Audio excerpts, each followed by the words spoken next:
بسم اللہ الرحمن الرحیم۔ السلام علیکم۔ ہم لوگ جوائنٹ فیملی میں رہتے تھے اور اس گھر میں میرے بھائی کی بیوی باہر سے آئی تھی، یعنی کہ وہ ہماری اپنی نہیں تھی، لیکن اس نے ہمیشہ اس گھر کو اپنا سمجھا۔ اس کا نام سکینہ تھا۔ آج جب وہ اس دنیا سے گئی تو یہ سب ہمارے لیے بہت ہی زیادہ بڑا صدمہ تھا، کیونکہ ابھی ان کی اس دنیا سے جانے کی عمر ہی نہیں تھی۔ جمعے کا دن تھا جب وہ اس دنیا سے چلی گئی۔ صبح صبح ہی پتہ چلا کہ وہ اب نہیں رہی۔ ہم لوگ بہت زیادہ حیران تھے، لیکن وہ بہت ہی نیک اور پارسا قسم کی عورت تھی، اس لیے ہمیں پتا تھا کہ سارا محلہ ان کا آخری دیدار کرنے کے لیے ضرور آئے گا۔ سب لوگ تیاریوں میں لگ گئے۔ حقیقت ایسی ہی ہوتی ہے، کوئی اس دنیا سے چلا جاتا ہے تو پھر بھی کام تو کرنا ہی پڑتے ہیں۔ لوگوں کے لیے کھانا بنانا، جگہ سیٹ کرنا، دکھ اپنی جگہ تھا، لیکن یہ سب بھی تو کسی نہ کسی نے کرنا ہی تھا۔ میں بھی کاموں میں لگی تھی۔ جب غسل دینے کی باری آئی تو ایک عجیب سی صورتحال سامنے آ گئی۔ میں حیران رہ گئی کہ یہ کیا ہو گیا۔ بھابھی تو بڑی نیک عورت تھی، پھر ان کے ساتھ ایسا معاملہ کیسے ہو سکتا تھا؟ پھر مجھے میرے بھائی نے کان میں ایک بات بتائی اور اس نے کہا کہ تم جو اپنی بھابھی کو بڑا نیک سمجھتے ہو نا، ذرا جا کر اپنی بھابھی کا تکیہ ہٹا کر دیکھو نیچے کیا پڑا ہوگا۔ میری بھابھی کی ایک عادت تھی کہ وہ اپنا تکیہ کبھی کسی کو نہیں دیتی تھی۔ گھر میں مہمان آئے یا کوئی مسئلہ ہو یا غلطی سے تکیہ ادھر ادھر ہو ہی جاتے ہیں، لیکن بھابھی کہتی تھی میرے تکیے کو کوئی ہاتھ نہ لگائے۔ میں بھاگتی بھاگتی ہوئی ان کے کمرے میں گئی اور جا کر تکیہ کھول کر دیکھا تو قدموں کے نیچے سے زمین نکل گئی، کیونکہ اس تکیے کے اندر تو پتہ نہیں کتنے… میرا نام سمیرہ ہے اور میری بھابھی کا نام سکینہ تھا۔ جب ان کی شادی ہوئی تو شروع میں بھی روایتی نند کی طرح ان کے پیچھے پڑ گئی کہ میں نے تو ان کو تنگ کرنا ہے اور ان کو تنگ کرنا ہی میری زندگی کا مقصد ہے۔ میری ماں کا بھی یہی وتیرہ تھا۔ ان کا بھی کہنا تھا کہ بہو ہے تو بہو پھر تو حکم چلانا ہے، اور میرا بھائی وہ تو ہم سب سے 2 ہاتھ آگے تھا۔ اتنا سخت مزاج آدمی میں نے اپنی پوری زندگی میں نہیں دیکھا۔ جب اس کی شادی نہیں ہوئی تھی نا، تب بھی ہم لوگ کہتے تھے کہ پتہ نہیں اس کی بیوی کا کیا بنے گا۔ جب سکینہ بھابھی نے بھائی کی زندگی میں قدم رکھا تو انہوں نے بڑے ہی طریقے سے ساروں کو اپنے ساتھ لے کر چلنے کی کوشش کی، پھر بھی ہم لوگوں کی نفرت ختم نہ ہوئی، اور پھر یہ بات بھی سامنے آئی کہ وہ کبھی ماں نہیں بن سکتی تھی۔ 2-2.5 سال تک تو ہم لوگ ان کے پیچھے ہی پڑے رہے، لیکن پھر ان کے اخلاق نے اور ان کی باتوں نے ہمیں ان کا گرویدہ بنا دیا۔ وہ کبھی پلٹ کر جواب نہ دیتی تھی۔ میری ماں کی کولہے کی ہڈی ٹوٹی تو میری بھابھی نے ہی ان کی دن رات خدمت کی۔ بستر پہ ہی سب کچھ کروانا پڑتا تھا۔ میں بھی قریب نہیں جاتی تھی، لیکن میری بھابھی یہ کام کرتی تھی، اور جب میری شادی کی بات ہوئی تو بھابھی نے اپنا سارا جہیز اٹھا کر مجھے دے دیا۔ اس دن کے بعد سے ہمارے دل بھابھی کے لیے صاف ہو گیا، لیکن میرا بھائی کبھی بھی ان سے خوش نہیں رہتا تھا۔ میرا شوہر باہر کا ملک ہوتا تھا، میرا کوئی سسرال نہیں تھا، اس لیے میں بھی اپنے بھائی کے گھر میں رہتی تھی۔ بھابھی کے ساتھ اب میرا معاملہ ایسا تھا کہ وہ میری سہیلی بن گئی تھی۔ بھابھی کوئی گرے پڑے خاندان سے نہیں تھی، ان کی خاندانی زمینیں تھیں جہاں سے ہر مہینے پیسے آیا کرتے تھے، اور وہ سارے پیسے صدقہ خیرات میں لگا دیتی تھی۔ روزانہ پتہ نہیں کتنے لوگوں کو کھانا کھلایا کرتی تھی۔ اسی بات سے میرے بھائی کو نفرت تھی۔ ایسا نہیں تھا کہ وہ سارے پیسے ہی خیرات میں لگا دیتی، وہ گھر کا راشن میں ڈلواتی تھی۔ ہم سب کے لیے موسمی کپڑے بھی لیتی، اور کسی کو کسی چیز کی ضرورت ہوتی تو وہ سب سے پہلے اس کی ضرورت پوری کرتی، اس کے بعد وہ غریبوں اور ناداروں کو کھانا کھلانے کا انتظام کرتی تھی۔ اللہ کی کرنی تھی یا شاید میرے پرانے گناہوں کی سزا تھی کہ میرے یہاں بھی تو ابھی تک اولاد نہیں ہو رہی تھی۔ میرا شوہر بھی 7-8 مہینے میں ایک چکر لگا لیتا تھا، لیکن پھر بھی یہاں معاملہ کچھ ایسا ہی تھا۔ میری بھابھی نے کہا کہ تم بھی میرے ساتھ مل کر غریبوں میں کھانا بانٹا کرو تو اللہ تم پہ کرم کرے گا، اس لیے ہم یہ سارے کام مل کر ہی کرتے تھے۔ لیکن بھائی ہمیشہ بھابھی سے لڑتا رہتا تھا اور کہتا تھا کہ یہ ایک نہایت ہی جلاد قسم کی عورت ہے، اس جیسی بری عورت پوری دنیا میں نہیں ہو سکتی۔ یہ ایک بری عورت ہے اور یہ کبھی جنت میں نہیں جائے گی، اس کا یہ حال ہوگا کہ دنیا دیکھے گی، یہ سب کے لیے عبرت کا نشان بن کر جائے گی۔ پہلے تو ہم سوچتے تھے کہ بھائی ایسی باتیں کیوں کرتے ہیں، جب رنگ سفید ہو تو اس کو کالا کہنے کی ہمت کسی کسی میں ہوتی ہے۔ بھابھی کا کردار اور ان کی شخصیت بالکل سفید کاغذ کی طرح تھی، پھر بھائی کو یہ سفید کاغذ کالا کیوں نظر آتا تھا؟ پہلے تو ہمیں لگتا تھا کہ شاید کوئی بات ہوگی، جو میاں بیوی کی آپسی بات ہوگی۔ اب کمرے میں کیا ہوتا ہے ہمیں کیا پتا، لیکن پھر دھیرے دھیرے ہمیں سمجھ آنے لگا کہ ایسی کوئی بات نہیں۔ بھائی کا یہ دماغ خراب ہے اور ان کو کچھ بھی اچھا نہیں لگتا، کیونکہ وہ ہم سے بھی جھگڑا کرتے تھے۔ ایک دن میری بھابھی نے مجھے اور میری امی کو بلایا اور کہا کہ امی، آپ کے ہاتھ خالی ہیں، میں نے آپ کے لیے سونے کے کنگن بنوائے ہیں۔ یہ بات سن کے میری ماں حیران رہ گئی اور میری بھابھی نے میرے لیے بھی سونے کی بالیاں بنوائی تھی۔ آج کل سونا اتنا مہنگا ہو گیا تھا، ہم نے تو سوچا بھی نہیں تھا کہ وہ ہمارے لیے نئے سال پر اتنا مہنگا تحفہ بنا دیں گی۔ ہم نے کہا کہ اس کی کیا ضرورت تھی، گھر کے خرچے بھی تم چلاتی ہو، سب کے کام بھی تم کرتی ہو، اب یہ سب بھی تم نے کرنا ہے۔ تو وہ کہنے لگی کہ اور میرا ہے ہی کون جس پہ میں پیسے خرچ کروں، آپ لوگ ہی تو ہیں میرے اپنے۔ ہم لوگ تو ان سے بہت خوش ہو گئے۔ رات کو ہم لوگ بازاری کھانا بھی کھانے گئے تھے، ویسے گھر میں ہی کھانا بناتے تھے، لیکن خوشی خوشی میں ہوٹل چلے گئے، وہاں پہ خوب کھانا کھایا۔ بھائی کو بھی ساتھ آنے کی دعوت دی تھی، لیکن وہ نہیں آئے، اور جب ہم واپس آئے تو انہوں نے ہمیں طعنے بھی دیے کہ بڑے گھوم پھر کے آ رہے ہو، لگتا ہے کہ حرام کی کمائیاں آ گئی ہیں۔ تو میری ماں نے ہی کہا کہ شرم کر، تیری بیوی کیا کوئی غلط کام کرتی ہے جو حرام کی کمائیاں آئیں گی؟ تو وہ کہنے لگا کہ آپ کو کیا پتا کہ یہ کیا کرتی ہے، یہ جو اس کا چہرہ ہے نا، اس کے پیچھے ایک اور چہرہ ہے، اور اس کے بارے میں صرف میں ہی جانتا ہوں۔ میری ماں کہتی تھی کہ تو ہمیشہ سے ہی الٹی باتیں کرتا ہے، 15 سال ہو گئے تیری شادی کو، ہم نے آج تک تیری بیوی میں کوئی غلطی نہیں دیکھی، تیری بات پہ کون یقین کرے گا، لگتا ہے تو نفسیاتی ہو گیا ہے۔ میری ماں نے تو بھائی کو یہاں تک بھی کہہ دیا کہ تو نے دوسری شادی کر لی تاکہ تیری بیوی کی جان چھوٹ جائے، لیکن ہم تیری اس دوسری بیوی کو قبول نہیں کریں گے۔ اپنی دوسری بیوی لے کر تو اس گھر سے دفع ہو جانا، تیری بیوی کو ہی ہم اس گھر میں رانی بنا کے رکھیں گے۔ تیری ذات سے اس کو کون سا سکھ ملتا ہے جو تیرے ساتھ رہ کے وہ بڑی خوش رہ رہی ہوگی۔ میرے بھائی نے کہا کہ اب 40 کی عمر میں مجھے کہاں کوئی دوسری لڑکی ملے گی، آپ لوگوں نے ہی میری زندگی برباد کی ہے جو ایسی عورت سے میری شادی کروائی ہے۔ میری ماں نے کہا کہ میرے سر میں درد ہو رہا ہے، فضول کی باتیں نہ کیا کر، دفع ہو جائے یہاں سے۔ خیر بھابھی اپنے کمرے میں جا کر سو گئی اور بھائی غصے میں جا کے بیٹھک میں سو گئے۔ جب بھی اس کی لڑائی ہوتی تھی وہ بیٹھک میں ہی سوتا تھا۔ بھابھی اپنے کمرے میں سو رہی تھی، ساری رات وہ قرآن پڑھا کرتی تھی، حافظ قرآن بھی تھی، 5 وقت کی نماز پڑھتی تھی، اور قرآن پڑھتے پڑھتے ہی ان کو نیند آ جاتی تو پھر قرآن رکھ کے وہ سو جایا کرتی تھی۔ محلے کے سارے غریبوں کو کھانا کھلاتی تھی، پورا محلہ ان کی تعریف کرتا تھا، ان کی زندگی کی دعائیں کرتا تھا۔ اگلا دن جمعے کا دن تھا، جب صبح صبح ہم نے دیکھا کہ نہ تو کسی نے ناشتہ بنایا اور نہ ہی کسی نے چائے بنا کر تھرمس میں ڈالی تھی، باہر سے کسی نے جھاڑو بھی نہیں دیا تھا، یہ سارے کام بھابھی ہی کرتی تھی۔ میں سمجھ گئی کہ لگتا ہے بھابھی کی طبیعت خراب ہے۔ میری ماں نے بھی کہا کہ جا بیٹا، ذرا جا کر دیکھ، کل رات کو بھی تیرا بھائی اس کے ساتھ لڑائی جھگڑے کرتا رہا ہے، کہیں بیچاری ٹینشن کی وجہ سے بیمار نہ ہو گئی ہو۔ میں کمرے میں گئی تو دیکھ کر حیران رہ گئی کہ بھابھی تو سو رہی تھی اور ان کا تکیہ بھی ان کے سر کے نیچے نہیں تھا۔ ویسے یہ بھابھی کے تکیے کا بھی ایک عجیب سا معاملہ تھا کہ بھابھی نے اپنا تکیہ کبھی کسی کو نہیں دیا تھا، انہوں نے اس کے اوپر ویلوٹ کا بلیک کلر کا کور چڑھا رکھا تھا، اور ان کا تکیہ خاصا موٹا ہوا کرتا تھا۔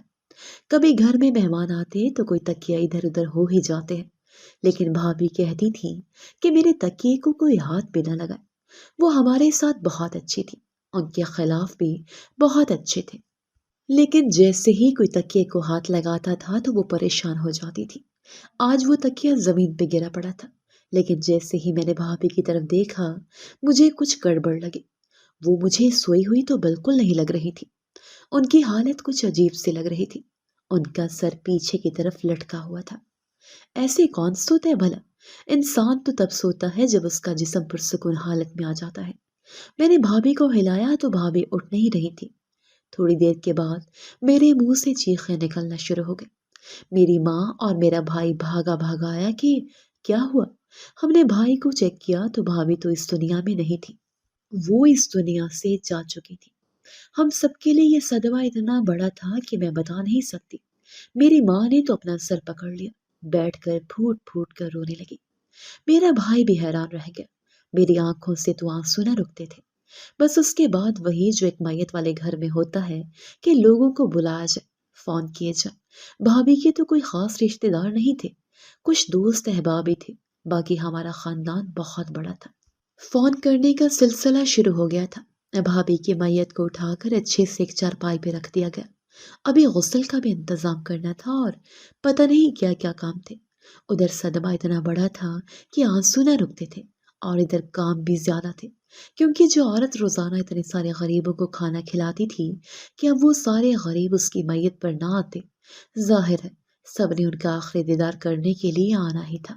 نہ تو مجھے غسل دینے کا طریقہ آتا تھا اور نہ ہی میری امی کو۔ اس کام کے لیے محلے سے 2 عورتوں کو پکڑ کے لایا گیا جو یہی کام کرتی تھی اور تھوڑے بہت پیسے بھی لے لیا کرتی تھی۔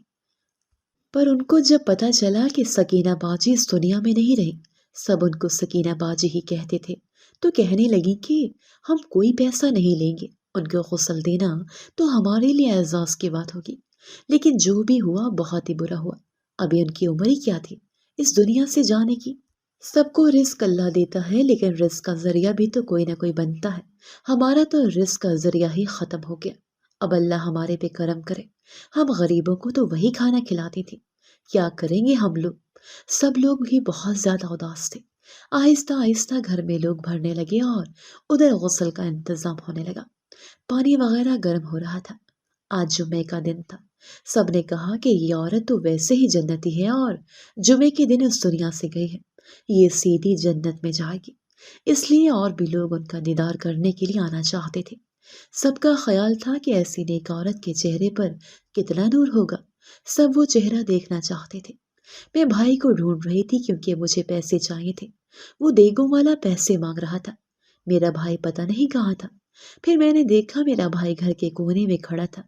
میں پیچھے سے جا کر اس کی باتیں سننے لگی۔ فون پر کسی سے بات کر رہا تھا، کہہ رہا تھا کہ اچھا ہوا مر گئی، بد کردار عورت، جان چھوٹ گئی میری اس سے۔ مجھے کوئی اور لڑکے ملے نہ ملے، کم سے کم مجھے اس کی شکل تو نہ دیکھنی پڑے گی۔ بھاڑ میں جا، بس جلدی جلدی یہ سب ختم ہو جائے۔ بیٹھے ہیں دکھ کے سارے، کہتے ہیں نور دیکھنا ہے اس کے چہرے پہ، کوئی نور نہیں آئے گا۔ ایسی عورتوں کے چہرے پہ کیا نور آئے گا؟ میں تو یہ سن کر حیران رہ گئی، بلکہ مجھے میرے بھائی پہ غصہ آ رہا تھا۔ اگر وہ میرا بڑا بھائی نہ ہوتا تو میں کوئی انتہائی قدم اٹھا لیتی، اس کے منہ پہ تھپڑ دے مارتی کہ تمہاری اتنی نیک بیوی اچانک اس دنیا سے چلی گئی۔ تمہاری آنکھوں میں ایک آنسو نہیں تو نہ سہی، کم سے کم اپنی زبان سے بری باتیں تو نہیں نکالا۔ یہ میرا وہی بھائی تھا جو میرے رشتے کی بھی خلاف تھا، کہتا تھا کہ اس جگہ تمہارا رشتہ نہیں کرنا، یہ لوگ غیر ہے۔ لیکن میری بھابھی نے ساتھ دیا، اپنا سارا جہیز اٹھا کر دیا، تب میرا رشتہ ہوا۔ اور میرا شوہر اس دنیا کا سب سے اچھا شوہر تھا، اتنی دور رہتا تھا، پھر بھی 7-8 مہینے بعد مجھ سے ملنے آتا تھا۔ میں نے اسے بھی فون کر کے بتایا تھا، وہ کہہ رہا تھا کہ میں ابھی تو فوراً نہیں آ سکتا، لیکن اسی ہفتے میں آنے کی کوشش کروں گا۔ مجھے ساری دنیا بھی کہتی نا کہ میری بھابھی برے انسان ہے، میں کبھی نہ مانتی۔ میں نے بھائی کو کہا کہ پیسے دے دیں، تو انہوں نے جیب سے ایسے پیسے نکال کے دیے کہ جیسے ان پر یہ پیسے بڑے بھاری ہیں۔ میں نے کہا کہ بھائی بس کر دے، بھابھی دنیا سے چلے گئے، اب تو ان کو معاف کر دے، اور آپ کو کوئی افسوس نہیں تو نہ سہی، لیکن منہ سے اچھی بات تو نکالے۔ میرے بھائی کو مجھ پہ غصہ آ گیا اور اس نے کہا کہ بڑی نیک ہے نا تمہاری بھابھی، ذرا جا کر اپنی بھابھی کا تکیہ دیکھو، اس کے اندر کیا ہے، اور ابھی تمہاری بھابھی کا اصل روپ نہ پوری دنیا کے سامنے آ جائے گا۔ اگر اللہ کے انصاف سچا ہے تو یہ عبرت کا نشان بن جائے گی۔ مجھے کیوں ایسا لگ رہا تھا کہ بھائی کی باتیں بے وزن نہیں تھی، وہ اتنا سینہ ٹھوک کر یہ باتیں کیسے کہہ سکتے تھے؟ خیر میں نے ان کا جواب نہیں دیا اور میں کاموں میں لگ گئی، لیکن تکیے والی بات میرے دماغ میں تھی، پر مجھے وقت نہیں مل رہا تھا۔ جب بھابھی کو غسل دینے کا وقت آیا تو عورتیں کمرے میں داخل ہوئیں جہاں یہ عمل انجام دیا جانا تھا۔ میں نے انہیں غسل کے لیے درکار تمام سامان فراہم کیا اور کچھ دیر کے لیے دوسرے کمرے میں جا بیٹھی، لیکن کچھ ہی لمحوں بعد میں نے ان عورتوں کو دیکھ کر حیرت کا اظہار کیا جو بظاہر کسی پریشانی میں مبتلا تھی اور مجھے تلاش کر رہی تھی۔ عظمیٰ باجی کی آواز سن کر میں ان کے قریب گئی۔ ان کے چہرے پر عجیب سے گھبراہٹ تھی، جیسے کچھ کہنا چاہ رہی ہوں، لیکن ہچکچا رہی ہوں۔ انہوں نے مجھے قریب بلایا اور دھیمی آواز میں بولی، ایک ضروری بات ہے، کسی اور کو نہ بتانا، تم میرے ساتھ آؤ، تمہاری بھابھی کے ساتھ کچھ عجیب ہو رہا ہے۔ میرا دل ایک لمحے کے لیے رک سا گیا۔ عجیب؟ میں نے پوچھا، ایسا کیا ہوا؟ بھابھی تو اب دنیا میں نہیں رہی، کیسی بات کر رہی ہیں آپ؟ عظمیٰ باجی نے میری طرف بے چینی سے دیکھا اور کہا، یہی تو بات ہے، ان کا چہرہ اور ہاتھ عجیب سے کالے پڑ گئے ہیں، آ کر خود دیکھو، کیا تمہاری بھابھی کا رنگ کالا تھا؟ کالا؟ میرے اندر ایک جھٹکا لگا۔ نہیں، وہ تو بہت گوری چٹی تھی، یہ آپ کیسی باتیں کر رہی ہیں؟ لیکن ان کے اصرار پر میں ان کے ساتھ چل پڑی۔ جیسے ہی غسل کے کمرے میں داخل ہوئی، میری آنکھوں کے سامنے منظر بدل گیا۔ بھابھی کا چہرہ اور ان کے ہاتھ واقعی کالے ہو چکے تھے۔ یہ رنگ کسی دھبے یا دھول کی طرح نہیں لگ رہا تھا۔ میں نے فوراً پانی ڈال کر چہرہ دھونے کی کوشش کی، لیکن رنگ کہیں نہیں گیا۔ یہ منظر میری آنکھوں کو یقین دلانے سے قاصر کر رہا تھا۔ میرے ذہن میں بھابھی کے شفاف چہرے کی تصویر گھومنے لگی، جو کبھی سب کے لیے محبت اور مسکراہٹ کا مظہر تھی، لیکن اب ان کا وہی چہرہ جو زندگی کی علامت تھا، ایسا کیوں دکھ رہا تھا؟ کمرے میں ایک پراسرار سی خاموشی چھا گئی۔ عورتوں کی نظریں حیرت اور خوف سے بھابھی کے چہرے پر جمی ہوئی تھی۔ باہر بیٹھے لوگ بھابھی کے چہرے پر نور دیکھنے کی توقع میں تھے، لیکن یہاں ایک حقیقت نے سب کو جھنجھوڑ کر رکھ دیا تھا۔ میرے ذہن میں ایک کے بعد ایک خیال آنے لگا۔ بھائی کی وہ باتیں جو انہوں نے بھابھی کے بارے میں کہی تھی گونجنے لگے۔ کیا واقعی ان باتوں میں سچائی تھی؟ لیکن بھابھی نے ایسا کون سا گناہ کیا تھا کہ ان کا چہرہ اس حال کو پہنچا؟ میرے قدم جیسے زمین سے جڑ گئے تھے، دماغ سوالات سے گھرا ہوا تھا، لیکن زبان خاموش تھی۔ عظمیٰ باجی کی آواز میں خوف اور بے بسی کی لرزش تھی جب انہوں نے مجھ سے کہا، یہ بات کسی کو مت بتانا، کسی کو بھی نہیں۔ ان کی آنکھوں میں ایک عجیب سی التجا تھی، جیسے وہ اس واقعے کا وزن خود اٹھانے سے قاصر تھی۔ میں نے انہیں حیرت سے دیکھا اور کہا، پر یہ بات کب تک چھپائیں گی؟ یہ تو سب کے سامنے آئے گی۔ عظمیٰ باجی نے کچھ دیر سوچا اور دھیمی آواز میں کہا، کچھ کر لیں گے، کوئی بات بنا دیں گے۔ ہم ذرا غسل کو لمبا کر دیتے ہیں، وقت گزرتا رہے گا، جب شام کا وقت قریب آئے گا تو لوگوں سے کہہ دیں گے کہ اب دیر ہو گئی ہے، جلدی دفنانا ضروری ہے۔ میں ان کی تدبیر پہ حیران ہوئی لیکن خاموش رہی۔ ان کے ساتھ موجود عورتیں بھی پریشان تھیں، مگر ان کی آنکھوں میں مخلصی اور رازداری کا عزم جھلک رہا تھا۔ وہ عورتیں ایسی نہیں تھیں کہ ادھر کی بات ادھر کر دیتی۔ انہوں نے اپنی زبانوں کو قابو میں رکھا اور مجھے بھی تاکید کی کہ معاملہ کسی اور کے سامنے نہ آئے، لیکن میرے دل میں ایک بھاری بوجھ تھا، جیسے کوئی نامعلوم حقیقت میرے دماغ پر دستک دے رہی ہو۔ اس دوران گھر کے باقی لوگ کھانے پینے میں مشغول تھے۔ موت کی حقیقت اپنی جگہ، لیکن دنیا کے معاملات اپنی رفتار سے چلتے رہتے ہیں۔ فجر کے وقت بھابھی کے انتقال کی خبر ملی تھی اور اب دن دوپہر کے قریب تھا۔ لوگ تعزیت کرنے آ رہے تھے، کھا پی رہے تھے، باتیں کر رہے تھے اور میت کو دفنانے کے انتظامات زیر غور تھے۔ لیکن غسل خانے میں جو کچھ ہوا تھا اس کی گونج میرے دل و دماغ سے محو نہیں ہو رہی تھی۔ کچھ وقت بعد عظمیٰ باجی دوبارہ میرے پاس آئیں۔ ان کے چہرے پر مزید خوف کے آثار تھے۔ انہوں نے اپنے ناک پر کپڑا رکھا ہوا تھا اور جیسے ہی میں نے انہیں دیکھا، ان کے چہرے کی پریشانی نے مجھے بے چین کر دیا۔ میں نے فوراً پوچھا، کیا ہوا؟ انہوں نے کپڑے کے پیچھے سے مدھم آواز میں کہا، بہت عجیب سی بدبو آ رہی ہے میت سے۔ یہ سنتے ہی میرے رونگٹے کھڑے ہو گئے۔ میں نے ان سے دوبارہ پوچھا، کیسی بدبو؟ عظمیٰ باجی نے اپنی آواز دھیمے رکھتے ہوئے جواب دیا، بہت بری بدبو، ایسی بدبو جو برداشت نہیں ہو رہی۔ ہمیں ڈر ہے کہ یہ بدبو ہر طرف پھیل جائے گی اور لوگ سوال کرنے لگیں گے۔ کچھ کرنا ہوگا، لیکن ہمیں کچھ سمجھ نہیں آ رہا۔ سکینہ باجی تو اتنی نیک عورت تھی، پھر ان کے ساتھ یہ سب کیوں ہو رہا ہے؟ میرے ذہن میں بے شمار خیالات آنے لگے۔ بھابھی کی زندگی کی تصویر میری آنکھوں کے سامنے گھومنے لگی۔ وہ ہمیشہ نمازی، پرہیزگار اور دوسروں کے لیے ہمدرد رہی تھی۔ ان کے ساتھ ایسا کیوں ہو رہا تھا؟ یہ سوال میرا پیچھا نہیں چھوڑ رہا تھا۔ عظمیٰ باجی اور دوسری عورتیں بے بسی کے عالم میں تھیں۔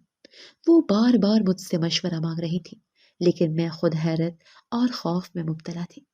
میری عمر زیادہ نہیں تھی، صرف 26 سال کی ایک عام سی لڑکی تھی، جسے زندگی کے ایسے سنگین معاملات کا سامنا کرنے کا کبھی تجربہ نہیں ہوا تھا۔ میرے دل میں خوف اور ذہن میں الجھنیں تھی۔ کس سے بات کرتی؟ کس سے مشورہ لیتی؟ میرے دماغ میں ایک ہی بات گردش کر رہی تھی کہ اگر یہ بات میرے بھائی تک پہنچی تو وہ اپنی خوشی چھپا نہیں پائے گا۔ وہ تو ہمیشہ سکینہ بھابھی کے بارے میں کچھ نہ کچھ کہتا رہتا تھا، اور اگر یہ بات اسے معلوم ہو گئی تو وہ اپنی باتوں کی صداقت ثابت کرنے میں لگ جائے گا۔ میری بے چینی بڑھتی جا رہی تھی، لوگوں کے بیچ ادھر ادھر پھر رہی تھی، مہمانوں کو کھانے کے انتظامات میں مصروف رکھنے کی کوشش کر رہی تھی، لیکن اندر سے میں کسی طوفان کا شکار تھی۔ عظمیٰ باجی کے الفاظ بار بار میرے ذہن میں گونج رہے تھے۔ کمرے میں موجود خواتین کے چہرے پر چھائی ہوئی پریشانی نے ماحول کو اور سنگین بنا دیا تھا۔ وہ وقت گزارنے کی کوشش کر رہی تھی، لیکن ہر لمحہ ایک نئی دشواری لے کر آ رہا تھا۔ موت کے بعد بدبو آنا ایک عام بات ہو سکتی ہے، لیکن یہ بدبو غیر معمولی تھی، جیسے کوئی اندیکھے گناہوں کی گواہی دے رہی ہو۔ عظمیٰ باجی کی باتیں سن کر میرے دل میں خوف مزید بڑھ گیا۔ مجھے کسی طرح یہ سمجھ نہیں آ رہا تھا کہ سکینہ بھابھی جیسی عورت کے ساتھ یہ سب کیوں ہو رہا تھا۔ کیا یہ کسی چھپی ہوئی حقیقت کا نتیجہ تھا، یا یہ سب محض ایک حادثہ تھا جسے ہم ضرورت سے زیادہ سوچ رہے تھے؟ میرے دماغ میں سوالات کا طوفان تھا، لیکن کوئی جواب نہیں مل رہا تھا۔ میں نے اپنے آپ کو کاموں میں مشغول رکھنے کی کوشش کی، لیکن سکون کہیں دور تھا۔ یہ بات واضح تھی کہ معاملہ جلد یا بد دیر سامنے آ سکتا تھا، لیکن ہم سب اپنی اپنی جگہ اس بات کو چھپانے کی کوشش کر رہے تھے۔ اندھیرا چھانے لگا، اور جیسے جیسے شام قریب آ رہی تھی، عظمیٰ باجی نے دوبارہ مجھ سے کہا، ہمیں جلدی کرنی ہوگی، لوگوں سے کہنا ہوگا کہ دیر ہو گئی ہے اور میت کو جلدی دفنانا ہے۔ ان کے لہجے میں بے بسی اور پریشانی واضح تھی۔ میں نے سر ہلا دیا، لیکن میرے دل میں سکون نہیں تھا۔ بھابھی کے چہرے پر آئے وہ سیاہ نشانات، ان سے اٹھتی وہ بدبو، اور اس سب کے پیچھے چھپی کہانی نے مجھے اندر سے ہلا کر رکھ دیا تھا۔ گھر میں ایک عجیب ہلچل مچ چکی تھی۔ وہ بات جو ہم نے اپنے دلوں میں دبائے رکھی تھی، وہ دھیرے دھیرے ایک راز سے نکل کر شور میں تبدیل ہو رہی تھی۔ عورتوں کے بیچ سرگوشیاں تھیں، اور وہ سرگوشیاں واضح باتوں میں بدل گئی تھیں۔ عظمیٰ باجی کی تمام کوششوں کے باوجود حقیقت کو چھپانا مشکل ہو رہا تھا۔ میں نے محسوس کیا کہ بات تیزی سے پورے گھر میں پھیل چکی ہے۔ کچھ عورتوں نے غسل خانے کے اندر کا منظر دیکھ لیا تھا، اور ان کی خاموشی زیادہ دیر برقرار نہیں رہ سکی۔ جیسے ہی بدبو نے ان کے حواس کو متاثر کیا، وہ عورتیں حیرت سے چپ نہیں رہ سکی۔ ان میں سے ایک نے دھیمی آواز میں دوسری سے کچھ کہا، اور یہ الفاظ آگ کی طرح پورے گھر میں پھیل گئے، سکینہ کی میت خراب ہو چکی ہے، ضرور کچھ غلط کیا ہوگا اس نے، ایسا نیک لوگوں کے ساتھ نہیں ہوتا۔ یہ جملے میرے کانوں میں گونجنے لگے۔ میں ان عورتوں کو روکنے کی کوشش کر رہی تھی، مگر ہر کوئی مجھ سے سوال کر رہا تھا، اور میں بے بسی سے ان کے سوالوں کے جواب دینے سے قاصر تھی۔ میرا دل چاہتا تھا کہ زمین پھٹے اور میں اس میں سما جاؤں۔ یہ عورتیں جو پہلے بھابھی کے نیک ہونے کی قسمیں کھاتی تھیں، اب ان کے کردار پر انگلیاں اٹھا رہی تھیں۔ اسی دوران میری ماں بھی گھر کے کونے میں کھڑی کسی عورت سے بات کر رہی تھی۔ میں نے دور سے ان کے چہرے کے تاثرات دیکھے، ان کے لب ہل رہے تھے، لیکن مجھے ڈر تھا کہ وہ کہیں کچھ ایسا نہ کہہ دے جو اس راز کو مزید عیاں کر دے۔ میری ماں جو بھابھی کو دل سے پسند کرتی تھی، اب اپنی عمر اور یاداشت کے باعث اکثر غیر محتاط ہو جاتی تھی، لیکن سب سے زیادہ اذیتناک لمحہ تب آیا جب یہ بات محلے میں پھیل گئی۔ سکینہ بھابھی کے بارے میں ایسی باتیں ہونے لگی جو ان کے زندہ رہتے کبھی کسی نے نہیں کی تھی۔ ان کی زندگی کی نیک نامی اب ان کی موت کے بعد داغدار کی جا رہی تھی۔ محلے کی عورتیں دروازے پر آ رہی تھیں، ایک دوسرے کو کہانی کے مزید پہلو سنانے کے لیے۔ کیا سکینہ واقعی نیک عورت تھی؟ ضرور کوئی بڑا گناہ کیا ہوگا، ورنہ یہ بدبو کیوں آتی؟ کیا سکینہ کے کسی اور مرد سے تعلقات تھے؟ یہ باتیں سن کر میرا دل خون کے آنسو رونے لگا۔ بھابھی جنہوں نے ہمیشہ عزت اور وقار کے ساتھ زندگی گزاری، اب ان کی ذات پر انگلیاں اٹھائی جا رہی تھیں۔ میرے بھائی تک بھی یہ بات پہنچی، اور وہ اپنے کمرے میں بیٹھ کر ہنس رہا تھا۔ اس کا کہنا تھا یہی ہونا تھا، میں تو کب سے کہہ رہا تھا کہ وہ نیک نہیں ہے، اب دیکھ لو سب کو سچ پتہ چل رہا ہے۔ اس کا لہجہ زہر سے بھرا ہوا تھا، اور اس کے الفاظ میرے دل میں خنجر کی طرح اتر رہے تھے۔ وہ اپنی بیوی کے بارے میں ایسا کیسے کہہ سکتا تھا؟ مجھے سمجھ نہیں آ رہا تھا کہ وہ اپنی بات پر خوش کیوں ہے، اور اسے بھابھی کے ساتھ ایسا کیا مسئلہ تھا جو اب بھی اس کے ساتھ نفرت کم نہیں ہو رہی تھی۔ میرے دل و دماغ میں الجھنیں بڑھتی جا رہی تھی۔ کچھ سوالات کے جواب مجھے بھائی سے مل سکتے تھے، مگر اس وقت میں ان سے بات کرنے کے لیے تیار نہیں تھی۔ میرے دل میں بھابھی کا وہ مخصوص تکیہ بار بار آ رہا تھا جو وہ کسی کو چھونے نہیں دیتی تھی۔ مجھے یاد آیا کہ جب کبھی کوئی ان کے تکیے کو ہاتھ لگاتا تو وہ سخت ناراض ہو جاتی تھی۔ ان کی یہ عادت میرے لیے ہمیشہ ایک معمہ بنی رہی، لیکن آج لگ رہا تھا کہ اس تکیے کے اندر کچھ چھپا ہوا ہے۔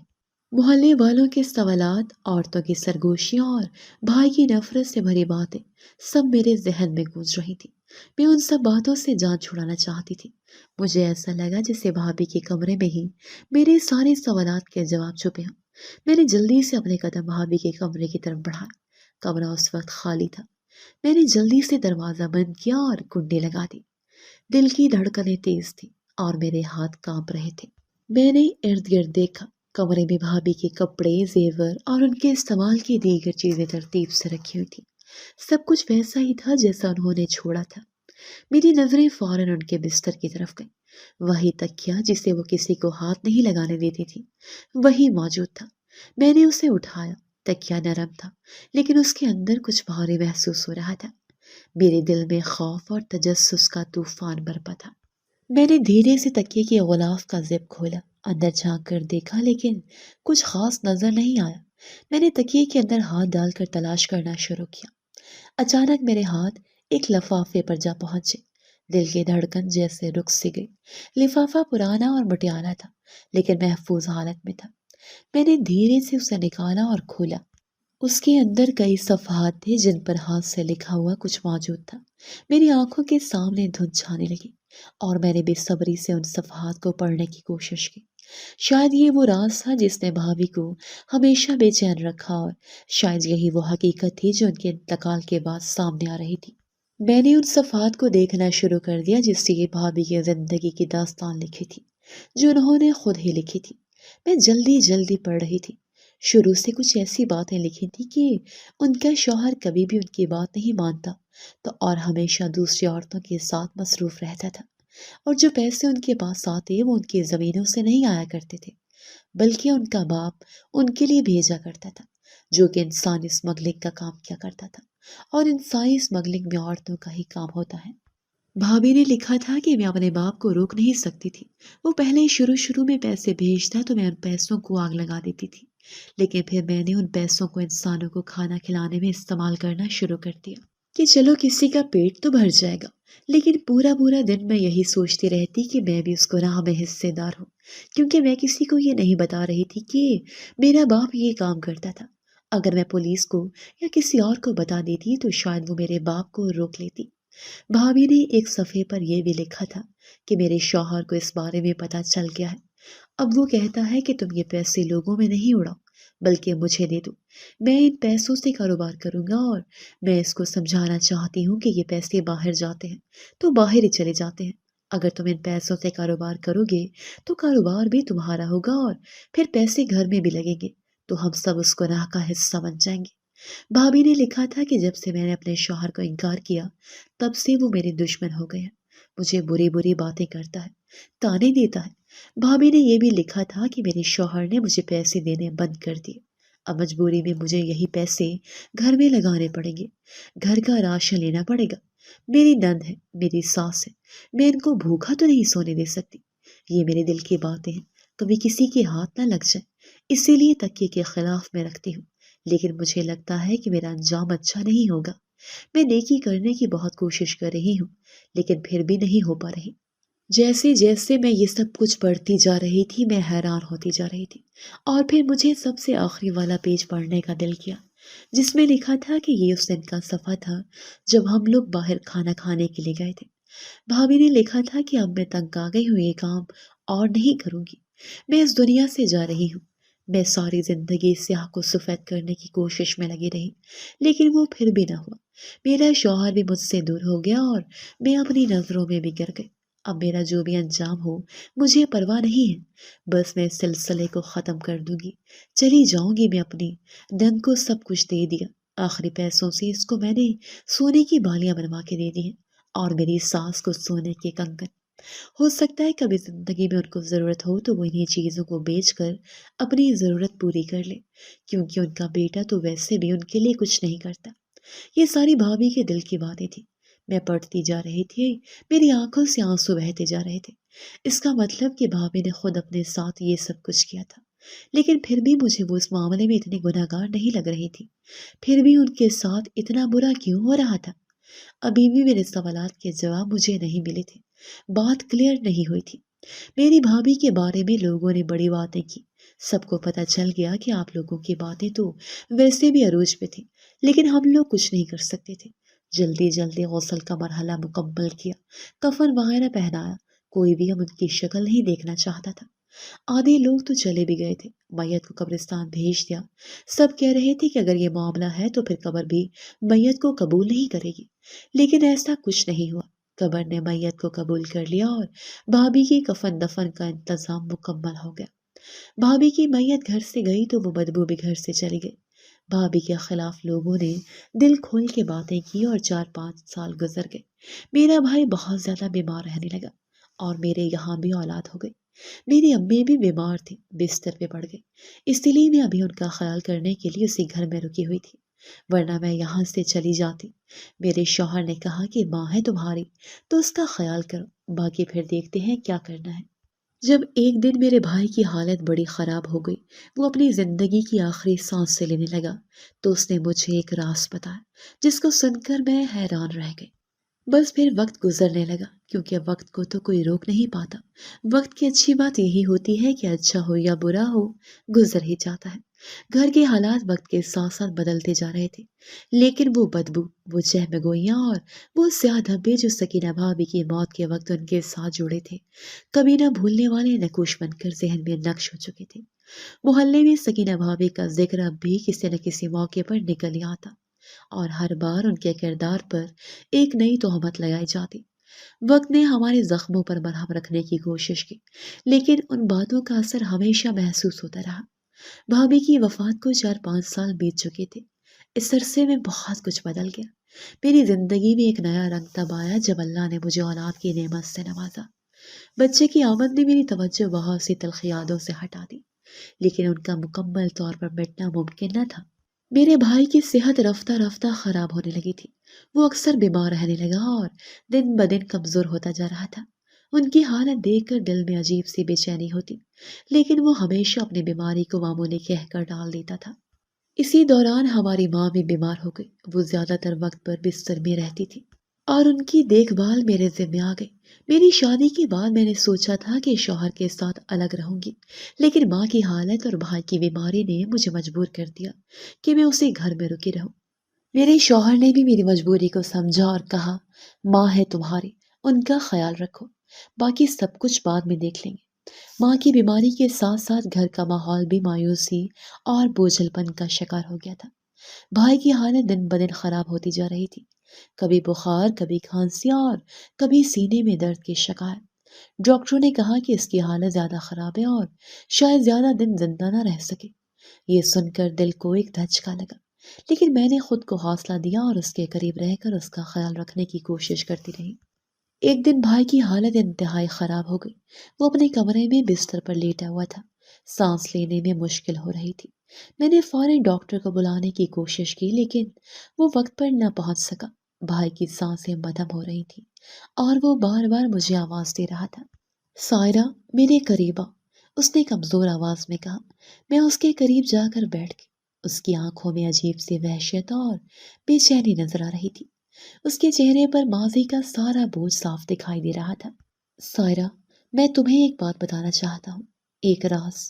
وہ رک رک کر بول رہا تھا، اس کے الفاظ میرے دل میں ایک عجیب سی گھبراہٹ پیدا کر رہے تھے۔ کون سا راز؟ بھائی آپ آرام کریں، ابھی بات نہ کریں۔ میں نے اسے تسلی دینے کی کوشش کی۔ نہیں، یہ بات آج نہ کہی تو کبھی نہیں کہہ سکوں گا، اس نے لرزتی ہوئی آواز میں کہا۔ اس کے چہرے پر ایک ایسا رنگ تھا جو مجھے خوف زدہ کر رہا تھا۔ کیا بات ہے؟ میں نے جلدی سے پوچھا۔ بھائی نے اپنی کمزور انگلی سے مجھے اپنے قریب بلایا اور آہستہ سے سرگوشی کی۔ سائرہ، سکینہ میری بیوی، وہ ایسی نہیں تھی جیسی تم سب سمجھتے ہو، وہ نیک تھی، بہت نیک۔ یہ سن کر میری حیرت کی انتہا نہ رہی۔ میں نے اسے غور سے دیکھا، اس کے الفاظ میرے دل میں ایک طوفان اٹھا رہے تھے۔ تو پھر وہ بدبو، وہ سیاہ دھبے، وہ سب کیا تھا؟ میں نے بے چینی سے پوچھا۔ بھائی کی آنکھوں میں آنسو آ گئے۔ وہ میری وجہ سے ہوا سائرہ، میری وجہ سے۔ سکینہ نے کبھی کچھ غلط نہیں کیا تھا، لیکن میں نے اس کے ساتھ بہت زیادتی کی۔ کیا؟ میرا دل جیسے رکنے لگا۔ وہ ایک خاص قسم کی دوائی تھی، میں نے ایک آدمی سے منگائی تھی، اور جیسے ہی مجھے پتا چلا کہ میری بیوی اس دنیا سے چلی گئی، میں نے وہ دوائی اس کے حلق میں اتار دی۔ وہ اسی کا اثر تھا، کیونکہ میں اپنی باتوں کو سچ ثابت کرنا چاہتا تھا۔ اس عورت سے بدلہ لینا چاہتا تھا جس نے میری بات نہیں مانی۔ مجھے ایسا لگتا تھا کہ اگر وہ پیسے مجھے دے دیا کرتی تو میں دنیا میں کامیاب ہو جاتا، اپنا بنگلہ بنا لیتا، گاڑی بنا لیتا، کاروبار کھڑا کر لیتا، لیکن اس نے وہ سارے پیسے غریبوں کو کھلانے شروع کر دیے، میرے ہاتھ میں نہیں رکھے۔ سائرہ، میں نے سکینہ پر شک کیا، ہمیشہ اسے غلط سمجھا۔ میں نے اس کی زندگی اجیرن کر دی، میں نے اسے کبھی خوش نہیں رہنے دیا، اس کے ہر عمل پر شک کیا، اس کی ہر بات کو جھوٹ سمجھا۔ اس کی آواز بھرائی ہوئی تھی اور وہ رک رک کر بات کر رہا تھا۔ بھائی، آپ نے ایسا کیوں کیا؟ میرے آنسو نکل آئے، کیونکہ میں خود گناہ گار تھا سائرہ۔ وہ ہچکیاں لینے لگا۔ میں نے اپنی بیوی پر الزام لگا کر اپنے گناہوں کو چھپانے کی کوشش کی۔ میں سکینہ سے محبت کرتا تھا، لیکن میں نے اپنی انا کی وجہ سے اسے ہمیشہ اذیت دی۔ اس کی یہ باتیں سن کر میرا دماغ سن ہو گیا۔ میں سمجھ نہیں پا رہی تھی کہ میرے بھائی نے کیا کیا اور کیوں کیا۔ سائرہ، وہ بدبو اور وہ سیاہ دھبے میرے گناہوں کا نتیجہ تھے، سکینہ کے نہیں۔ میں نے اس کی زندگی برباد کی اور مرنے کے بعد بھی اسے بدنام کیا۔ اس نے اپنی آنکھیں بند کر لی اور اس کی آواز مزید مدھم ہو گئی۔ میں اسے دیکھتی رہی، اس کی باتوں کو سمجھنے کی کوشش کرتی رہی۔ میرے دل میں ایک طوفان برپا تھا۔ سکینہ بھابی، جن کی موت کے بعد ہر کوئی ان پر انگلیاں اٹھا رہا تھا، وہ اصل میں معصوم تھی۔ میرے بھائی نے ان کے ساتھ جو کچھ کیا، وہ سن کر میرا دل چاہا کہ چیخوں اور روؤں، لیکن میں بے بس تھی۔ اسی لمحے میرے بھائی نے آخری سانس لی، اس کی آنکھیں بند ہو گئی اور وہ ہمیشہ کے لیے خاموش ہو گیا۔ میرے دل میں کئی سوالات رہ گئے جن کا جواب اب شاید کبھی نہ مل سکے۔ میرے بھائی کی وفات کا دن گویا ایک آئینہ تھا جس نے سب کچھ واضح کر دیا۔ اس کے جانے کے بعد وہی منظر دوبارہ دہرایا گیا۔ اس کی میت سے بھی بالکل ویسے ہی بدبو اٹھ رہی تھی جیسی سکینہ بھابی کے وقت ہوئی تھی۔ محلے والوں میں ایک بار پھر خسر پھسر شروع ہو گئی، جیسے کہانی ایک دائرے میں گھوم رہی ہو۔ سب کہنے لگے، یہ تو سکینہ کی کہانی کا دوسرا حصہ لگتا ہے۔ اس دفعہ میری ماں بھی چپ نہ رہ سکی۔ وہ بار بار رو کر کہتی تھی، یہ بدبو کیوں آ رہی ہے؟ میری بیٹی نے ایسا کیا کیا تھا؟ میں نے ان کی آنکھوں میں اپنے بیٹے کے لیے دکھ اور اپنی بے بسی کی جھلک دیکھی، لیکن وہ جب بھی مجھ سے بات کرتی مجھے چپ رہنے کا کہتی۔ سائرہ، اپنے بھائی کو بدنام نہ کرو، وہ اس دنیا سے جا چکا ہے، جو ہوا اسے اللہ پر چھوڑ دو۔ لیکن میں خاموش نہیں رہ سکتی تھی۔ میں نے سب کچھ دیکھا تھا، سب کچھ سہا تھا۔ میرے بھائی نے اپنی زندگی میں جو کچھ کیا وہ سچ تھا، اور یہ بھی سچ تھا کہ میری بھابھی سکینہ ایک نیک اور معصوم عورت تھی جو میرے بھائی کے شک، الزام اور ظلم کا شکار ہوئی۔ محلے کی عورتیں ایک بار پھر سوالات کے ساتھ میرے پاس آئیں۔ سائرہ، یہ سب کیا ہے؟ تمہارے بھائی کے ساتھ بھی وہی ہو رہا ہے جو سکینہ کے ساتھ ہوا تھا۔ میں نے ان عورتوں کو بلایا، بٹھایا اور ساری کہانی صاف صاف بتا دی۔ میں نے انہیں بتایا کہ سکینہ بھابی کی میت سے بدبو کیوں آ رہی تھی اور ان کے چہرے پر دھبے کیوں تھے۔ میں نے انہیں بتایا کہ میرا بھائی ان کے ساتھ کیسا سلوک کرتا تھا اور یہ سب کس کا نتیجہ تھا۔ سائرہ، یہ سب تمہارے بھائی کی غلطیاں تھیں؟ ایک عورت نے حیرانی سے پوچھا۔ ہاں، یہ سب اس کے گناہوں کا نتیجہ تھا، لیکن اس نے آخری وقت میں اپنی غلطیوں کا اعتراف کیا۔ سکینہ بھابی بے قصور تھی۔ عورتوں کی آنکھوں میں حیرانی کے ساتھ شرمندگی بھی تھی۔ وہی عورتیں جو سکینہ بھابی کے وقت ان پر انگلیاں اٹھا رہی تھیں اب ایک دم خاموش ہو گئی۔ کسی نے میرے بھائی کے لیے دعا کی، کسی نے سر جھکا لیا، لیکن سب سمجھ گئی کہ جو ہوا وہ انصاف کا ایک عجیب سا انداز تھا۔ ماں نے مجھے روکنے کی بہت کوشش کی۔ سائرہ، مرے ہوئے انسانوں کے پیچھے باتیں مت کرو، یہ گناہ ہے۔ لیکن میں نے ان سے کہا، ماں، اگر میں خاموش رہی تو سکینہ بھابی کا حق کبھی ثابت نہیں ہو سکے گا۔ وہ نیک تھی اور یہ بات سب کو جاننی چاہیے۔ دنیا کی عادت ہے کہ وہ محبت کو نہیں سنتی۔ محبت کی آواز ہمیشہ دھیمی ہوتی ہے اور نفرت چیختی چلاتی ہے۔ نفرت سے بھری کہانیاں زیادہ آگے بڑھتی ہیں۔ لوگ جھوٹ کو سچ سے زیادہ انسانی سے قبول کرتے ہیں، لیکن میں نے فیصلہ کیا تھا کہ جب تک میں زندہ ہوں سکینہ بھابھی کے لیے صفائیاں دیتی رہوں گی، ان کے حق میں بات کرتی رہوں گی۔ میری یہ کوشش ایک چھوٹا سا چراغ تھا جو اندھیرے میں جل رہا تھا۔ میں جانتی تھی کہ دنیا سکینہ بھابھی کو کبھی مکمل طور پر معاف نہیں کرے گی، لیکن اگر میں ایک بھی شخص ان کی نیکیوں کے بارے میں بتا سکی تو یہ میری کامیابی ہوگی۔ میری بھابھی بری نہیں تھی، وہ تو بس برے لوگوں کے ساتھ زندگی گزارنے پر مجبور تھی۔ ان کی سب سے بڑی غلطی یہ تھی کہ انہوں نے سب کو چپ چاپ سہ لیا اور اپنی نیکیوں کا کبھی اظہار نہیں کیا، لیکن ان کی خاموشی کا جواب قدرت نے خود دے دیا۔ میری یہ جدوجہد ان کے لیے انصاف کی ایک چھوٹی سی کوشش ہے، اور جب تک میں زندہ ہوں یہ کہانی سناتی رہوں گی اور لوگوں کو بتاتی رہوں گی کہ سکینہ بھابھی کون تھی۔ آخر میں یہی کہنا چاہوں گی کہ زندگی میں جو کچھ ہوتا ہے وہ ہمارے اعمال اور نیتوں کا عکس ہوتا ہے۔ لوگ برے نہیں ہوتے، ان کے حالات اور سوچ انہیں برا بنا دیتے ہیں۔ سکینہ بھابھی کو لوگ سمجھ نہ سکے، ان کے کردار پر انگلیاں اٹھائیں، لیکن سچ یہ تھا کہ وہ ایک نیک دل اور مظلوم عورت تھی۔ ان کی قبر آج بھی اس حقیقت کی گواہی دے رہی ہے۔ جب بھی میں ان کی قبر کے قریب سے گزرتی ہوں مجھے وہاں سے آنے والے خوشبو محسوس ہوتی ہے۔ کچھ لوگ اس بات کو مانتے ہیں، کچھ نہیں مانتے، لیکن یہ حقیقت ہے کہ ان کی قبر آج سکون کا مقام ہے۔ یہ اللہ کی نشانی ہے کہ وہ اپنی مخلوق کے ساتھ انصاف کرتا ہے، چاہے دنیا کچھ بھی کہے۔ میں نے اپنی زندگی میں سکینہ بھابھی کے ساتھ جتنا بھی برا کیا تھا اس پر دل سے معافی مانگ لی تھی۔